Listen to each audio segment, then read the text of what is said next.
Stop motion animation using physical puppets is the area I've worked in most. You may be familiar with it from films such as Nightmare Before Christmas, Chicken Run, Fantastic Mr. Fox and Coraline, as well as seeing it used to bring to life many of the superstar creatures from the 80s and 90s in films like The Terminator, Star Wars and RoboCop.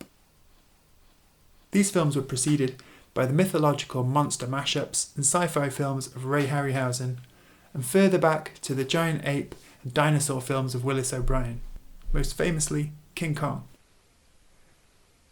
There's also a rich history of experimental and political films from Eastern Europe, and so much more to discover from all around the world. You can make as detailed and mechanically functioning puppet as you need to suit your plan, but here we're going to start with a simple blob of plasticine. If you don't have plasticine, don't worry. At this stage you can use Play-Doh, blue tack or a random object. If using plasticine, try and get an oil-based plasticine like New Plast that won't dry out when exposed to air. Now set up your device and workspace using the settings video or the PDF quick guide and we'll be ready to go. Okay, let's try a few animation exercises with your blob. First, we'll get used to how the distances we move the object relate to the speed it moves on screen. Take a picture and move the blob about 2 centimeters forward. Repeat this until you get to the other side of the screen. Now do the same going back the other way with about 10 centimeter increments. As you may have expected, the greater distance you move, the faster the object moves on screen. Now let's morph our blob into a blobmobile. We'll add a few cartoony elements. First of all, anticipation.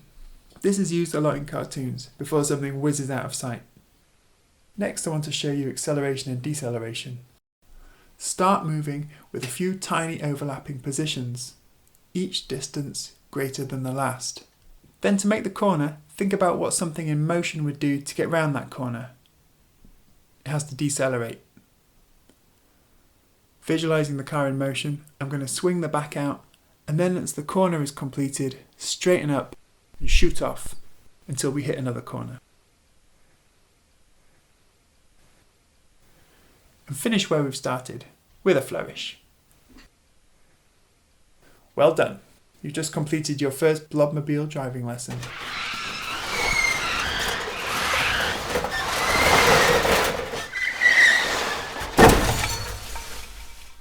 Animation's great at using familiar movements to make an object represent something else, as we've just seen. This is why observation is so important in animation. Using any familiar movements or characteristics will really help sell the performance to the viewer. Pixelation animation, which is animating real-life objects, uses this idea a lot, adding unusual characteristics and properties to normally inanimate objects. For a final exercise, we'll try animating a humanoid. This can be tricky, as the audience intuitively knows what human movements should or shouldn't look like. Sculpt a simple figure from plasticine. Don't make it top heavy or it'll frustrate you by constantly falling over, and make sure the legs are sturdy enough to give it a stable base.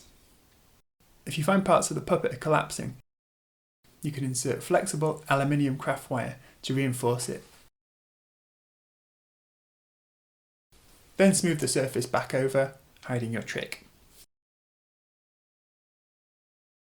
Before animating, I'll visualise the movement. If I don't feel that's enough, I'll act it out myself. If I need reference for more unusual movements, I might look on YouTube or create my own video to study frame by frame. First try making some big poses, animating between them in a couple of frames. Now try a bit of a walk. Here I'm going for a deflated shuffle, to give the impression of a low mood.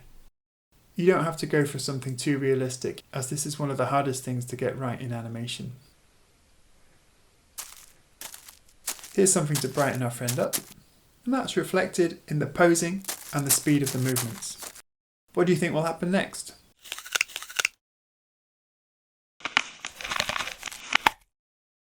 Have a go at copying this exercise and make up your own end to the story. Finally, a classic animation challenge.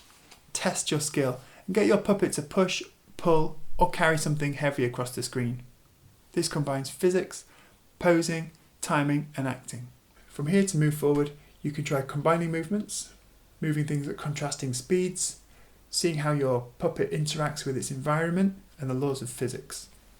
Look online for Disney's 12 Principles of Animation for more ideas that you can incorporate into your work. You can definitely learn to animate with a bit of planning, immersion into character, and some practice. Good luck!